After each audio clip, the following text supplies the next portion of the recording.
এই মঞ্চে আজকের যে ঘটনা তা নিন্দনীয়, জঘন্যতম, অপরাধযোগ্য, দৃষ্টান্তমূলক শাস্তি হওয়া। বাংলার মুখ্যমন্ত্রী মমতাকেও এটা বলছে। যারা আন্দোলন করছেন তাদের আন্দোলনের প্রতি আমাদের সমর্থন আছে। আন্দোলনে সবাই নেমেছে, মহিলারা নেমেছেন, ছাত্র নেমেছেন, যুবকরা নেমেছেন।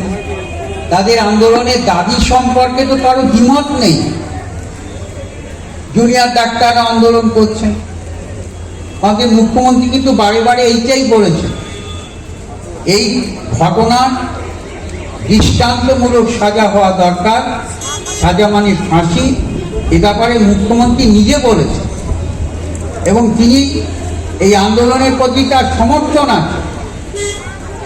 যথারীতি কেন্দ্রীয় সংস্থা সিবিআই তদন্ত করছেন, যারা অপরাধী তাদের দৃষ্টান্তমূলক সাজা হোক মুখ্যমন্ত্রী চাইছেন। কথাগুলো আমি কেন বলছিলাম, যে মায়েরা রাস্তায় নেমেছেন, কেউ রাত জাগো, রাত পাহারা দাও, মায়েরা মিছিল করছেন। তা মায়েদের রাত 2টোর সময় 11টার সময় মিছিল করার মতো পরিবেশ আছে বলেই তো করতে পারছেন, এটা তো মানতে হবে। এটা তো অস্বীকার করে লাভ নেই। কিন্তু আমার বক্তব্য ছিল, আমার এলাকাতে আমি দেখেছি একটি দোকানে রাত্রিবেলা মেয়েরা মদ খেত, তার নাম হচ্ছে বিকাশের ঘর। আমি খবরটা পাওয়ার পর আমি 2 দিন পর রাত্রিবেলায় গেছি, যে কোন মেয়েরা হোটেলে মদ খেতে যায় বা দেখা যায়। আমি হোটেলওয়ালাকে বলে এসেছি, এখন থেকে কোনো মহিলাই হোটেলে মদ খেতে যাওয়া যায়।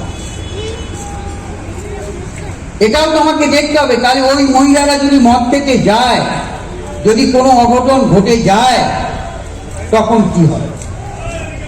সেখানে আমাদের পাহারা দিতে হচ্ছে, এটাও তো করতে হচ্ছে। একটা ঘটনার কথা বলি। এই বৃষ্টির সময় কালকে রাত্রিবেলাতে একটি জায়গাতে 2টি ছেলে, একটি মেয়ে, রাত তখন 2টো, সে দেখা যাচ্ছে 2জন ওখানে ডিয়ার খাচ্ছে। যথারীতি পুলিশকে জানা হলো, বাবা মাকে ফোন করা হলো যে রাত 2টোর সময় আপনার মেয়ে কোন রাত জাগো আন্দোলনে গেছে। পুলিশ এসে তুলে নিয়ে গেল। এবার কি করবো বলুন? যে আমাদের ছেলেরা যদি না পাহারা দিত, তাহলে ওই মদ্য অবস্থায় মেয়েটা যদি কিছু হয়ে যেত, তাহলে তখন তো আবার দায়িত্ব আমাদের করতো লোকে।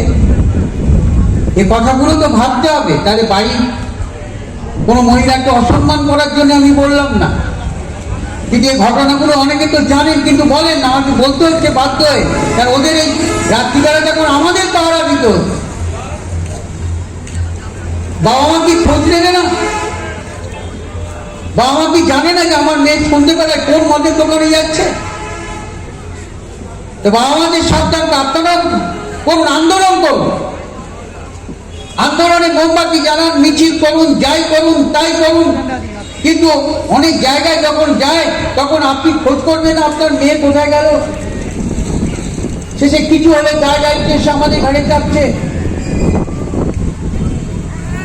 কোনো তো অসুবিধা হচ্ছে না কি? দেখতে পাচ্ছেন না আপনারা? কেউ তো আমরা দেখতে পাচ্ছি টিভিতে, প্রতিবাদ জানিয়ে দিয়ে পরের দিনই বিদেশে বেড়াতে চলে গেল। আবার আমি কদিন আগে গোপনে একটি এই আধুনিকার এখানে দাঁড়িয়েছিলাম। আপনাকে অনেকে হয়তো আমাকে চেনেন না, এটা ঠিকই, কিন্তু আমি তো এমনি গ্রামে ঘোরা লোক, এটা ঠিকই তো। গাড়ি ছেড়েও হাঁটতে হাঁটতে দেখতে দেখতে যাই। আমিও কাল না একটু সন্ধ্যেবেলা আধুনিকার সামনে দাঁড়িয়েছিলাম, খেয়াল করছিলাম যারা বলছিল উদার মন থেকে। নিঃসন্দেহে একটা দুঃখের ঘটনা, অনুতাপের ঘটনা, কিন্তু সবচেয়ে প্রতিবাদী মুখ যখন দেখি আধুনিকাতে বড় বাজার করে ফিরছে গায়ে গেল। তাই দেখছি আমি নিজে না রেখে তো বলতে পারবো না। আমি তো দেখি এই চরিত্রটা খারাপ লাগে, মনটা খারাপ হয়ে, কালকে আজকে আর খারাপ হয়। আমি দেখছি বড় বড় দোকানগুলোতে কদিন ধরে গণেশ ঠাকুর জানেন, আমি গোপনে হানা মারছি, দূরে দাঁড়িয়ে থাকছি, চা খাওয়ার নাম করে দিই, কে কে বাজার কিনছে দেখছি। আমি দেখলাম আমার একটা সবচেয়ে মিছিলে যে অগ্রণী ভূমিকা, সেই বইয়ের সবচেয়ে দামি শাড়িটা কিনে নিয়ে চলে বলে আমরা পুজোতে আর মন নেই, আন্দোলন, প্রতিবাদ, সেই সবচেয়ে বেশি বাজার বলুন।